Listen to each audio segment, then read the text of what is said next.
مجھے اندیشہ ہے کہ وہ مصر کے حالات کا صحیح اندازہ کیے بغیر ناکافی فوج لے کر نکل کھڑے ہوں گے اور مسلمانوں کو ہلاکت میں ڈال دیں گے۔ کہیے یہ باتیں سننے کے بعد حضرت عمر رضی اللہ عنہ کیا کریں؟ کیا اپنے سپہ سالار کو روانگی کا حکم دینے اور اس کی رائے سے اتفاق کر لینے کے بعد اب اسے واپس بلا لیں؟ اگر وہ ایسا کرتے ہیں اور ابن عاص رضی اللہ عنہ مصر کی سرحد میں داخل ہو چکے ہیں تو کیا ان کی واپسی مسلمانوں کی ہمتیں پست نہ کر دے گی اور دشمن ان پر جری نہ ہو جائے گا؟ لیکن انہیں یہ بھی اندیشہ لاحق تھا کہ اگر حضرت عثمان رضی اللہ عنہ اور ان کے ساتھیوں کی رائے نہ مانی گئی، ان کی بات نہ سنی گئی تو وہ بھڑک اٹھیں گے۔ پھر انہوں نے مصر میں رومی فوجوں پر فتح حاصل کرنے کے لیے اگر ابن عاص رضی اللہ عنہ کو امدادی فوجیں بھیجی تو مخالفین مدینہ کے اندیشے قوی ہو کر یقین کی صورت اختیار کر لیں گے۔ ان تمام مصلحتوں اور نزاکتوں کو دیکھتے ہوئے حضرت عمر رضی اللہ عنہ نے ابن عاص رضی اللہ عنہ کو لکھا، اگر میرا یہ خط سرحد مصر پار کرنے سے پہلے وصول ہو تو جہاں سے چلے ہو وہیں لوٹ جاؤ، اور اگر سرحد پار کر چکے ہو تو پیش قدمی جاری رکھو، میں تمہارے لیے کمک بھیجوں گا۔ یہ خط ایک قاصد کو دیا کہ مصر جانے والے سپہ سالار کو پہنچا دے۔ قاصد جب حضرت عمرو بن عاص رضی اللہ عنہ کے پاس پہنچا، وہ رفع کے مقام پر تھے۔ اس نے کمک کا کوئی ذکر نہ کیا جس کا عمرو بن عاص رضی اللہ عنہ کو انتظار تھا، بلکہ انہیں خلیفۃ المسلمین رضی اللہ عنہ کا خط دینا چاہا۔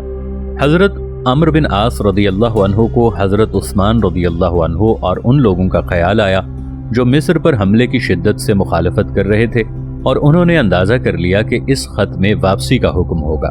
وہ چلتے رہے اور قاصد سے مدینے کی خبریں معلوم کرتے رہے، یہاں تک کہ ایک گاؤں میں پہنچے جو رفع اور عریش کے درمیان تھا۔ وہاں پہنچ کر ابن عاص رضی اللہ عنہ نے پوچھا، یہ گاؤں کس ملک میں ہے؟ لوگوں نے جواب دیا، مصر میں۔ اس وقت وہ سواری سے اترے اور قاصد نے انہیں خط دیا۔ ابن عاص رضی اللہ عنہ نے خط پڑھ کر حاضرین سے کہا، امیر المؤمنین رضی اللہ عنہ نے حکم دیا ہے کہ اگر یہ خط مجھے مصر کی سرحد پار کرنے سے پہلے ملے تو میں واپس ہو جاؤں، لیکن یہ مجھے اس وقت ملا ہے جب ہم مصر میں داخل ہو چکے ہیں، اس لیے اللہ کی برکت اور اعانت پر بھروسہ کر کے بڑھتے چلو۔ اس طرح یہ بھی کہا کہ ان کے یہ کلمات پہلی فتح ہیں۔ حضرت عمرو بن عاص رضی اللہ عنہ نے فوج کو مصر میں آگے بڑھنے کا حکم دیا۔ حضرت عمرو بن عاص رضی اللہ عنہ کے نام امیر المؤمنین رضی اللہ عنہ کے 2 خطوں کے متعلق یہ متواتر روایت ہے کہ پہلے خط میں انہیں مصر جانے کا حکم دیا گیا اور دوسرے خط میں واپس بلایا گیا، بشرطے کہ وہ مصر کی سرحدوں میں داخل نہ ہوئے ہوں۔ لیکن کچھ اور روایات بھی ہیں جو ابن عبد الحکم اور دوسرے مورخین نے نقل کی ہیں۔ یہ روایات اس متواتر روایت سے قدر اختلاف کرتی ہیں۔ ان میں سے ایک روایت میں ہے کہ فتح مصر کے سلسلے میں حضرت عمر رضی اللہ عنہ آخر تک متردد رہے۔ اس کے راوی حضرت عمرو بن عاص رضی اللہ عنہ کے نام حضرت عمر رضی اللہ عنہ کے خط کی عبارت یہ نقل کرتے ہیں کہ تم فوج لے کر روانہ ہو جاؤ، میں استخارہ کرتا ہوں، میرا خط انشاءاللہ تعالی تمہیں بہت جلد ملے گا۔ اگر لکھوں کہ لوٹ آؤ اور میرا یہ خط پڑھتے وقت تم سرحد مصر میں داخل نہ ہوئے ہو تو لوٹ آنا، اور اگر خط تمہیں مصر میں داخل ہونے کے بعد ملے تو پیش قدمی جاری رکھنا اور اللہ سے اعانت و نصرت کی دعا کرتے رہنا۔ ہم نہیں سمجھتے کہ حضرت عمر رضی اللہ عنہ جب تک مصر جیسی محتم بالشان مہم کے تمام پہلوؤں پر اچھی طرح غور نہ کر لیتے اور اس کے متعلق ان کے دل کا ایک ایک شبہ دور نہ ہو جاتا، عمرو بن عاص رضی اللہ عنہ کو روانگی کا حکم دے دیتے۔ مخالف روایتوں میں دوسری روایت یہ ہے کہ حضرت عمر رضی اللہ عنہ جابیہ میں تھے اور ابن عاص رضی اللہ عنہ اپنی فوج کے ساتھ قیساریہ میں، کہ انہوں نے مصر پر حملے کی اجازت کے لیے حضرت عمر رضی اللہ عنہ کو ایک خفیہ مراسلہ بھیجا اور ان کی کمان میں جو فوج تھی اسے لے کر راتوں رات مصر کی طرف نکل گئے۔ قیساریہ میں مقیم اسلامی فوج کے دوسرے سالاروں کو جب اس کا علم ہوا تو انہوں نے فوراً حضرت عمر رضی اللہ عنہ کو مطلع کیا، اور حضرت عمر رضی اللہ عنہ نے حضرت عمرو رضی اللہ عنہ کو یہ خط لکھا، عاصی بن عاصی کے نام، اما بعد، تم نے اپنے ساتھیوں کو ایک بڑے خطرے میں ڈال دیا ہے۔ میرا یہ خط اگر تمہیں سرحد پار کرنے سے پہلے موصول ہو تو لوٹ آؤ، اور اگر سرحد پار کرنے کے بعد ملے تو پیش قدمی جاری رکھو، میں تمہارے لیے کمک بھیجوں گا۔ اگر یہ صحیح ہے تو اس میں ہیلہ سازی کا ایک پہلو نکلتا ہے جو حضرت عمر رضی اللہ عنہ کے جانے پہچانے کردار اور بے داغ مشقت آزمائی کے قطعاً منافی ہے۔ حضرت عمرو بن عاص رضی اللہ عنہ نے فوج کو مصر میں آگے بڑھنے کا حکم دیا۔ انہیں ڈر تھا کہ اگر وہ کمک پہنچنے تک اسی گاؤں میں ٹھہرے رہے تو حضرت عثمان بن عفان رضی اللہ عنہ اور ان کے ہم خیال مسلمانوں کی سرگرمیاں بڑھ جائیں گی۔ وہ خلیفۃ المسلمین کو کمک بھیجنے سے روک کر مصر کی اسلامی فوج کو فلسطین واپس بھجوانے کی کوشش کریں گے، اور اس طرح وہ قیمتی موقع ہاتھ سے نکل جائے گا جس کے متعلق ابن عاص رضی اللہ عنہ کا ایمان تھا کہ وہ اس سے یقینی فائدہ اٹھا سکتے ہیں، اس لیے کہ ان کا خیال تھا رومی شام کی طرح مصر میں مسلمانوں کا مقابلہ نہیں کر سکتے، اور مصر دنیا کا سب سے دولت مند ملک ہے۔ اگر مسلمانوں نے اسے فتح کر لیا تو پھر کوئی قوت ان کی قوت کے برابر نہ ہوگی۔ حضرت عمرو بن عاص رضی اللہ عنہ 4000 مجاہدوں کے ساتھ عریش پہنچے، لیکن وہاں رومیوں کی کوئی فوج نہ تھی۔ اس سے ان کا ارادہ اور پختہ ہو گیا اور پیش قدمی کی ہمت بڑھ گئی۔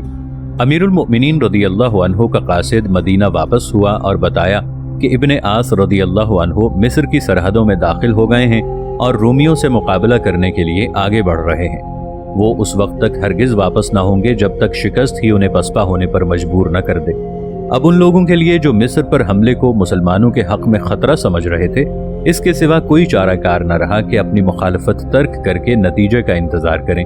اگر ابن عاص رضی اللہ عنہ اپنے مقصد میں ناکام ہوئے تو یہ ناکامی مخالفین کی اصابت رائے اور بعید النظری کی دلیل ہوگی، اور اگر فتح یاب ہوئے تو اس ظفرمندی پر حیرت و مسرت کا اظہار کرنے والے پہلے وہی ہوں گے۔ لیکن قضاء و قدر نے حضرت عمرو بن عاص رضی اللہ عنہ کے نصیب میں کامیابی لکھی تھی، اور مشیت الہی یہی تھی کہ مصر اسلام کے سائے میں آ کر اسلامی سلطنت کے تاج کا ایک بیش قیمت موتی بن جائے۔ امیر المؤمنین حضرت عمر رضی اللہ عنہ کا قاصد منزل مارتا مدینہ واپس ہوا۔ وہ امیر المؤمنین رضی اللہ عنہ کے لیے خبر لے کر آیا تھا کہ حضرت عمرو بن عاص رضی اللہ عنہ فتح کے فالات شکن ارادے اور کمک کی انتہائی احتیاج کے ساتھ سرزمین مصر میں داخل ہو گئے ہیں۔ ابن عاص رضی اللہ عنہ عریش پہنچے، لیکن وہاں مقابلہ کرنے والا کوئی نہ تھا، اس لیے وہ بحیرہ سربونا کے جنوب میں اس رستے پر ہو لیے جس سے گزر کر 25 برس پہلے ایرانیوں نے مصر پر حملہ کیا تھا۔ رستے میں انہیں کوئی رکاوٹ پیش نہ آئی اور وہ فرما پہنچ گئے، جہاں رومی فوج ان کا مقابلہ کرنے کے لیے کیل کانٹے سے لیس کھڑی تھی۔ عریش سے فرما کا رستہ تقریباً 70 میل لمبا ہے۔ یہ ایک صحرا سے گزرتا ہے جس میں کہیں کہیں چشمے اور گاؤں ہیں جو مسافر کے لیے سفر کی مشقت آسان کر دیتے ہیں۔ اس لیے فلسطین سے مصر جانے والا یہ رستہ قدیم ترین زمانے سے جاری ہے، یہاں تک کہ حضرت ابراہیم علیہ السلام، حضرت یعقوب علیہ السلام، حضرت یوسف علیہ السلام، قمبیز، سکندر، قلوپترا اور حضرت عیسیٰ علیہ السلام کا خاندان سب اسی رستے سے مصر پہنچے تھے۔ پھر مصر اور بیت المقدس کے درمیان حاجیوں اور ایشیا اور افریقہ کے درمیان تجارت و سیاحت کا بھی یہی رستہ تھا۔ حضرت عمرو بن عاص رضی اللہ عنہ بھی تجارت کے سلسلے میں کئی بار اس سے گزرے تھے، اور جب اس شماس کے ساتھ مصر گئے تھے جس کا قصہ ہم نے پہلے بیان کیا ہے اور جس کے متعلق کہا جاتا ہے کہ وہ عمرو ابن عاص رضی اللہ عنہ کو 2 جانوں کا خون بہا دینے کے لیے سکندریہ لے گیا تھا، اس وقت بھی اسی رستے سے گئے تھے۔ فرما مصر کا ایک مشہور شہر تھا جو قبطیوں کے زمانے میں پرمون کہلاتا تھا، اور فرائنہ کے دور میں اس کا نام پلوز تھا۔ یہ بحیرہ روم اور پلوزی کے دہانے کے قریب جو دریائے نیل کی 7 شاخوں میں سے ایک شاخ تھی، ایک پہاڑی پر آباد تھا۔ اس زمانے میں اس سے بھی پہلے سمندر کے رخ نشیبی مصر میں دریائے نیل کی 7 شاخیں تھیں، جن میں سے 2 آج بھی نہر دمیات اور نہر رشید کے نام سے مشہور ہیں۔ ان میں سے پہلی نہر کا نام اس زمانے میں نہر فتنتی تھا اور دوسری کا نام نہر بلبیتی۔